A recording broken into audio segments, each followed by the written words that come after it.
بسم الله الرحمن الرحيم كما أرسلنا فيكم رسولا منكم يتلو عليكم آياتنا ويزكيكم ويعلمكم الكتاب والحكمة ويعلمكم ما لم تكونوا تعلمون فاذكروني أذكركم واشكروني ولا تكفرون صدق الله وصدق رسوله النبي الكريم۔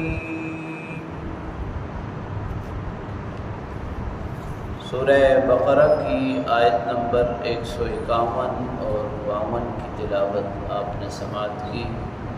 ترجمہ سماعت فرمائیں۔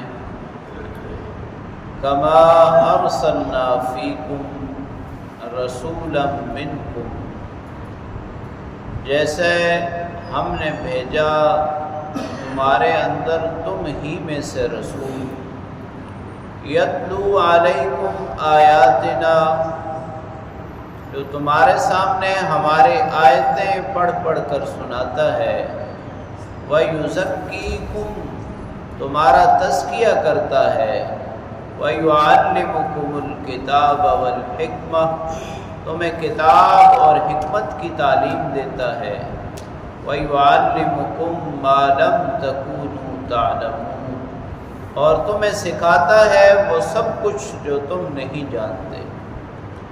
فَاذْكُرُونِي، مجھے یاد کرو، اذکرکم، میں تمہیں یاد رکھوں گا، واشکروا لی، میرا شکر ادا کرو، ولا تکفرون، ناشکری نہ کرو۔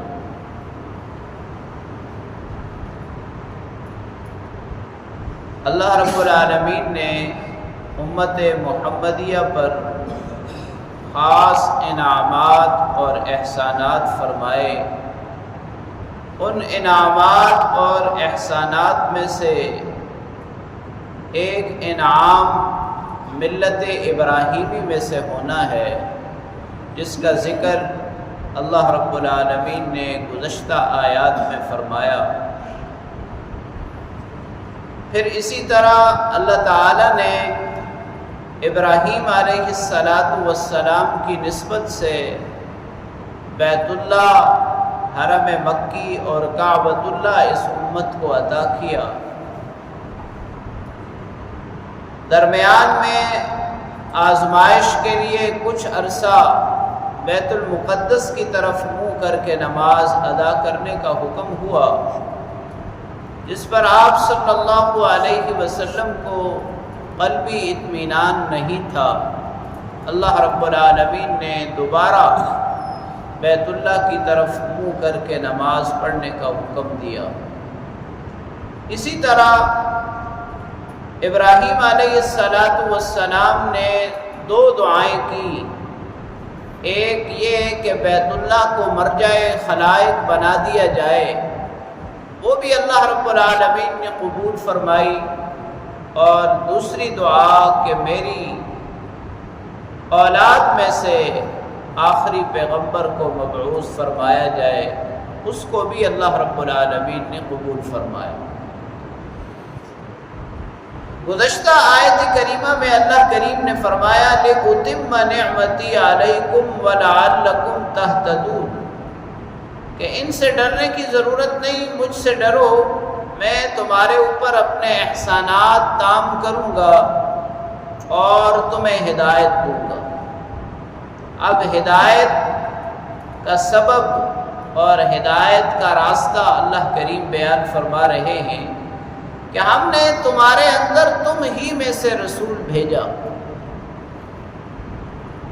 یتلو علیکم آیاتنا ویزکیکم، نبی پاک صلی اللہ علیہ وسلم کی بعثت کے مقاصد بیان فرمائے کہ پہلا مقصد بعثت کا یہ ہے کہ آپ لوگوں کے سامنے اللہ کا کلام پڑھ پڑھ کر سناتے ہیں۔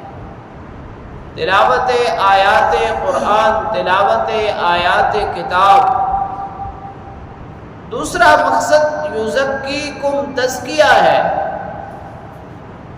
تزکیہ کے مختلف درجات ہیں۔ سب سے پہلا درجہ یہ ہے کہ کفر و شرک کی گندگی کو دلوں سے نکال دیا جائے۔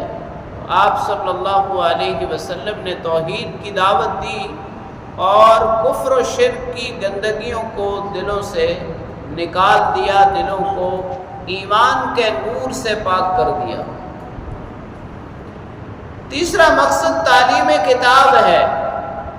کتاب کو صرف پڑھ کر نہیں سنانا بلکہ کتاب کو سمجھانا بھی ہے۔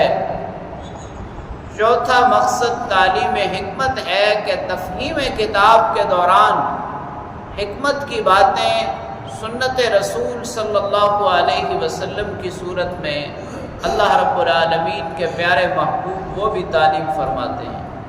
اور یہاں اس مقام پر ایک پانچویں بات بھی بیان فرمائی کہ نبی پاک صلی اللہ علیہ وسلم تمہیں وہ سکھاتے ہیں جو تم نہیں جانتے۔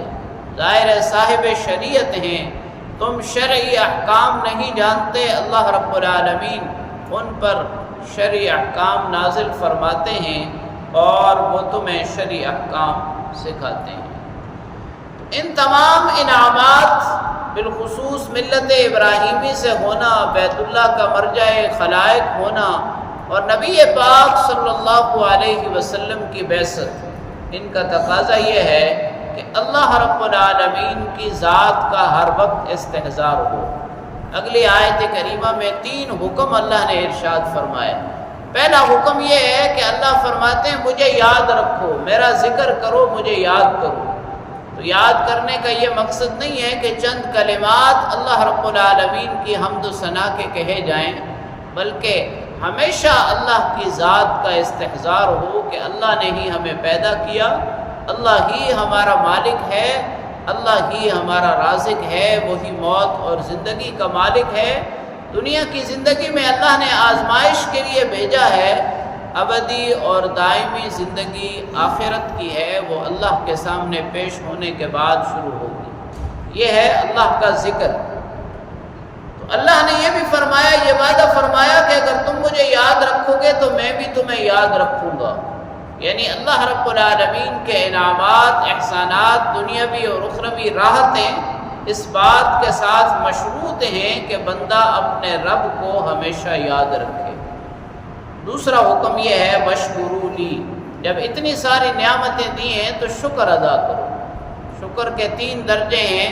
پہلا درجہ تو یہ ہے کہ دل میں منعم کی عظمت پیدا ہو جائے، اور دوسرا درجہ یہ ہے کہ زبان سے ایسے کلمات ادا کیے جائیں کہ جو منعم کی عزت، جلال اور اکرام پر دلالت کرتے ہوں، اور تیسرا درجہ یہ ہے کہ شکر کے لائق اعمال کیے جائیں، وہ اعمال کیے جائیں کہ جس سے اللہ رب العالمین کی ذات کا شکر ادا ہو۔ اور تیسرا حکم یہ ارشاد فرمایا ولا تکفرون، ناشکری نہیں کرنی۔ کفر اللہ رب العالمین کا انکار بھی ہے، اور کفر کا دوسرا درجہ اللہ کی نعمتوں کا انکار ہے۔ اللہ کریم سے دعا ہے اللہ رب العالمین ہمیں نبی پاک صلی اللہ علیہ وسلم کی بعثت کے مقاصد کو پورا کرنے کی توفیق نصیب فرمائے، اور ہمیشہ اپنے رب کو یاد رکھنے، اپنے رب کا شکر کرنے کی توفیق نصیب فرمائے، ناشکری سے محفوظ فرمائے۔